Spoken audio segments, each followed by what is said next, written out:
श्रीमद् भागवत गीता हिंदू धर्म का अत्यंत महत्वपूर्ण ग्रंथ है, जिसे भगवान श्री कृष्ण ने महाभारत के युद्ध के दौरान अर्जुन को उपदेश स्वरूप दिया था। ये ग्रंथ जीवन के गूढ़ रहस्यों, कर्म, भक्ति, ज्ञान और योग के सिद्धांतों को सरल और प्रभावशाली तरीके से प्रस्तुत करता है। यह विषाद योग से शुरू होता है। विषाद अर्थात दुख। तो आज हम बात करने जा रहे हैं विषाद योग पर। दुख योग कैसे हो सकता है, इस पर भी चर्चा करेंगे।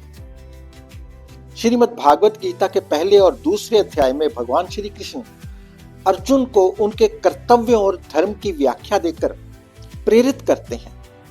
ये केवल एक युद्ध का प्रसंग नहीं, बल्कि आत्मा, कर्म और धर्म के गूढ़ तत्वों की व्याख्या है।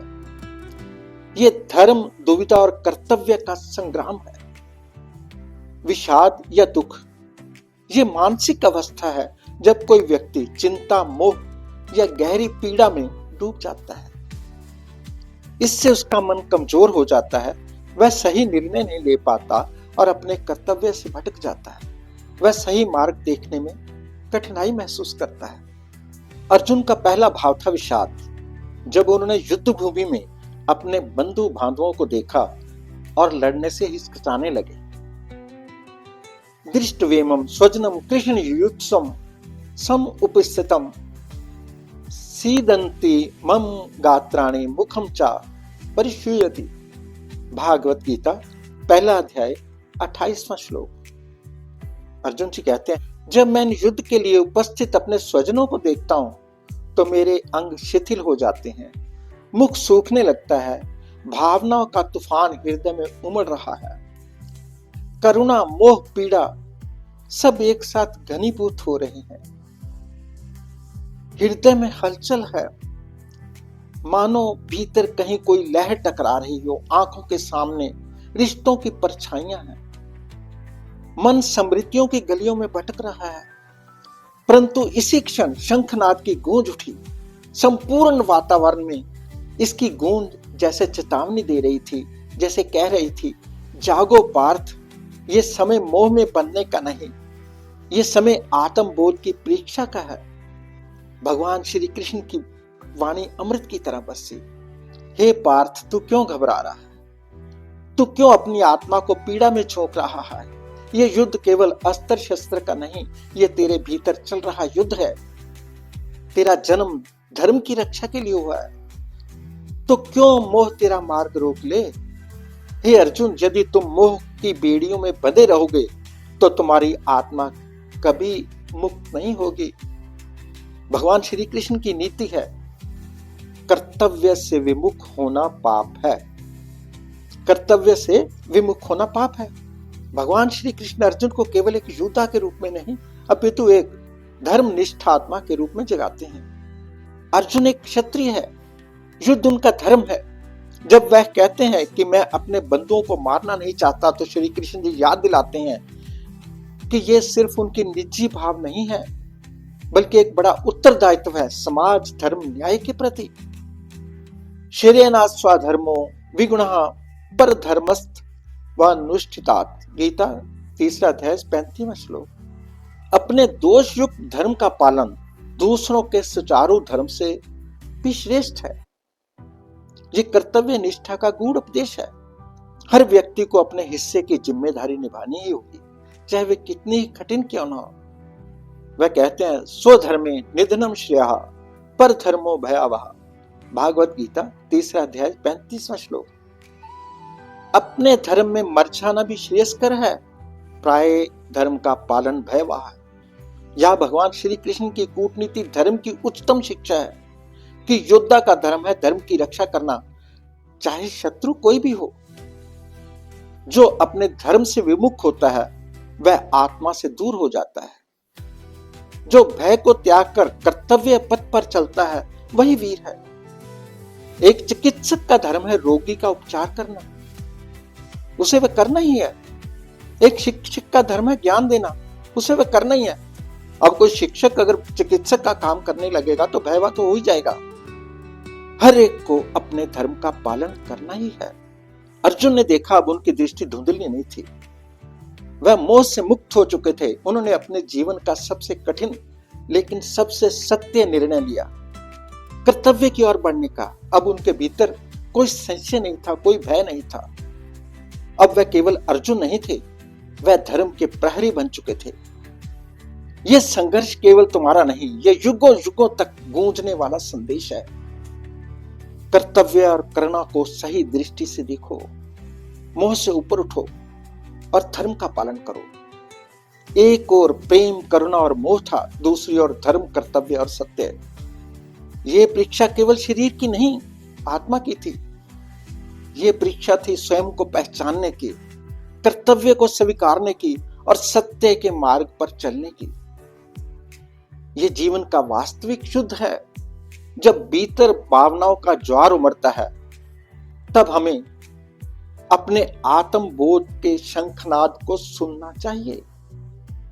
मैं फिर कहता हूं, जब भीतर भावनाओं का ज्वार उमड़ता है, तब हमें अपने आत्मबोध के शंखनाद को सुनना होता है। यह द्वंद केवल अर्जुन का नहीं, प्रत्येक मनुष्य के भीतर चलता है। जब धर्म और मोह, कर्तव्य और करुणा आमने सामने होते हैं, अर्जुन का विषाद उन्हें अपने कर्तव्य से विमुख कर देता है। लेकिन जब वह भगवान श्री कृष्ण की शरण में जाते हैं, तब वही विषाद ज्ञान के द्वार खोल देता है। विषाद तो दुख है, तो फिर विषाद योग क्या है?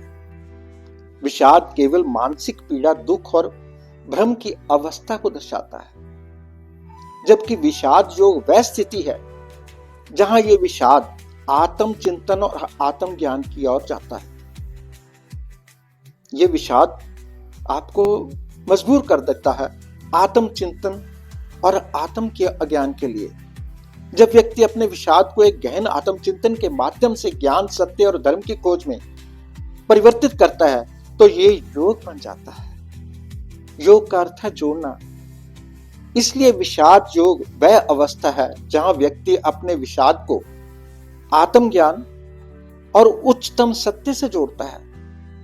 अर्जुन ने जब भगवान श्री कृष्ण से मार्गदर्शन मांगा, तब उनका विषाद योग बन गया और यहीं से उनके आत्मज्ञान की यात्रा का आरंभ हुआ। संक्षेप में, विषाद केवल एक मानसिक संकट है, जबकि विषाद योग उस संकट से निकलकर आत्म ज्ञान प्राप्त करने की प्रक्रिया है, उस दुख से निवारण पाने की प्रक्रिया है। गीता हमें यही सिखाती है कि विषाद से डरना नहीं है, बल्कि इसे आत्म ज्ञान की सीढ़ी बनाकर ऊपर उठाना है। विषाद योग से आत्म ज्ञान की यात्रा आरंभ होती है। जब मनुष्य संघर्ष और समंजस में होता है, तो आत्म चिंतन करता है, अपने अस्तित्व, कर्म और धर्म पर विचार करता है। ये एक प्रकार की आत्म समीक्षा होती है, जहां व्यक्ति अपनी गहरी भावनाओं को समझने की कोशिश करता है। इसके बाद होती है मार्गदर्शन की खोज। अर्जुन जब श्री कृष्ण से समाधान मांगते हैं, तब ये उनकी जिज्ञासा और आत्मज्ञान की इच्छा को दर्शाता है। इसके पश्चात ज्ञान की प्राप्ति। भगवान श्री कृष्ण अर्जुन को कर्म योग, भक्ति, ज्ञान और धर्म का वास्तविक स्वरूप समझाते हैं।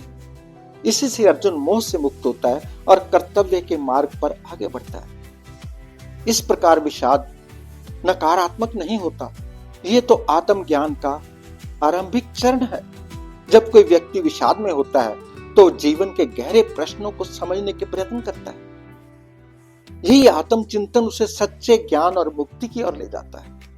श्रीमद् भागवत गीता का प्रथम श्लोक है, धृतराष्ट्रवाच धर्म क्षेत्रे कुरुक्षेत्रे समवेता युजुत्सवः माम कहा पांडवश्चैव किम कुवर्त संजया। गीता का पहला शब्द है धर्म क्षेत्र।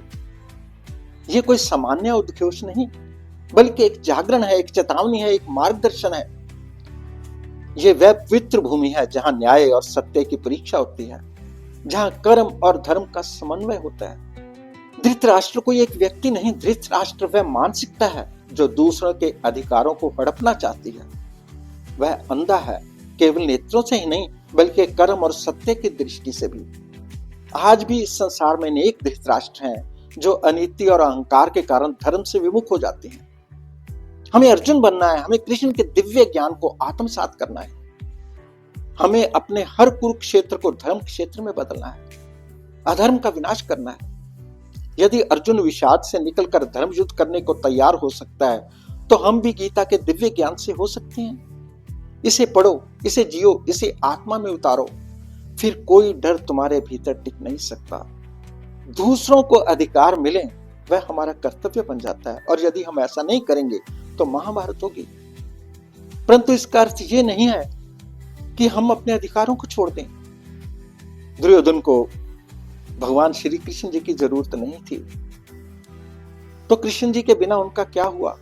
समाप्त हो गए, सारे भाई मारे गए। अर्जुन जी के सामने भगवान श्री कृष्ण ने दो विकल्प रखे थे, सेना या कृष्ण। तो अर्जुन जी ने श्री कृष्ण जी को चुना। जब श्री कृष्ण जी को चुन लिया तो उनकी जीत तो हो चुकी। भगवान जो चाहते हैं वह करवा लेते हैं, और उन्होंने हारे हुए अर्जुन को भी जिता दिया। तो फिर भगवान श्री कृष्ण की गीता के देश का मन भयभीत तो हो ही नहीं सकता, हृदय शंकाओं से नहीं भरा हो सकता। समस्या ये आन पड़ी है कि हमने गीता को कपड़े में लपेट कर रख दिया, केवल एक ग्रंथ मान लिया और उसके जीवन दायनी संदेश भूल गए। इनका प्रचार नहीं कर पाए, बच्चों को इनका महत्व नहीं समझा पाए, और ना ही समझने के विशेष प्रयत्न किए। गीता हमारा अस्तित्व है, हमारा मार्गदर्शन है, हमारे राष्ट्र का मार्गदर्शन है।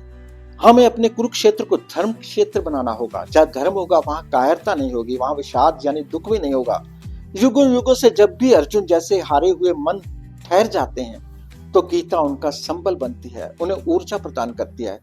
तो आज भी हम अपने हताश और भय को त्याग कर अर्जुन की तरह खड़े हो सकते हैं। गीता हमारा यूजर मैनुअल है, हमारा मार्गदर्शन, हमारा सार, हमारा अमृत। ये कहानी केवल अर्जुन की नहीं, ये हमारी कहानी भी है। आपका दिल कुछ कहता है, दुनिया आपसे कुछ और चाहती है, हालात आपसे कुछ और करने को कह रहे हैं। ऐसे द्वंद्व में कैसे करना है? अर्जुन जिसने धनुष बाण नीचे रख दिया था, मन से हारा हुआ था, भगवान श्री कृष्ण ने उसको जागरूक किया और महाभारत के महायुद्ध का विजेता बना दिया। आपका दिल कुछ कहता है, दुनिया आपसे कुछ और चाहती है, हालात आपसे कुछ और करने को कह रहे हैं। ऐसे द्वंद्व में कैसे करना है? अर्जुन जिसने धनुष बाण नीचे रख लिया था, मन से हारा हुआ था, भगवान श्री कृष्ण ने उसको जागरूक किया और महाभारत के महायुद्ध का विजेता बना दिया। यह द्वंद्व हमें समझने में मदद करता है कि ठीक क्या है। ऐसे समय में भीतर की शक्ति और साहस को पहचानने की आवश्यकता पड़ती है, ताकि सही निर्णय लिए जा सकें। यह हमें सहायता करता है अपने आप को समझने में कि मैं कौन हूं, मैं क्या कर सकता हूं, मेरा क्या धर्म है। यह बताता है कि हमारे जीवन में क्या महत्वपूर्ण है और हमें कैसे आगे बढ़ना है। प्रतिकूल परिस्थिति में जितना दिमाग चलता है, उतना अनुकूल परिस्थिति में नहीं चलता। प्रतिकूल परिस्थिति में हम सीखते हैं दुख से। एक तो हम दुखी हो सकते हैं, और दूसरा विकल्प होता है दुख का प्रभाव, और प्रभाव है दुख का कारण ढूंढना और उसका निवारण करना। भगवान श्री कृष्ण जी की प्रेरणा के मूल तत्व हैं कर्तव्य से विमुख होना अधर्म है, धर्म का पालन निजी भावनाओं से ऊपर है, कर्म निष्काम हो पर सक्रिय हो, भय मोह और असत्य से युद्ध ही सच्चा धर्म युद्ध है। जय श्री कृष्ण, जय मां भारती। धरा मेरी ये गाल की विज्ञान की, धरा मेरी संस्कृति की मान की सम्मान की, धरा मेरी मैं केवल देश ही नहीं सनातन एक सोच हूँ, सभ्यताओं में श्रेष्ठ सभ्यता की खोज हूँ।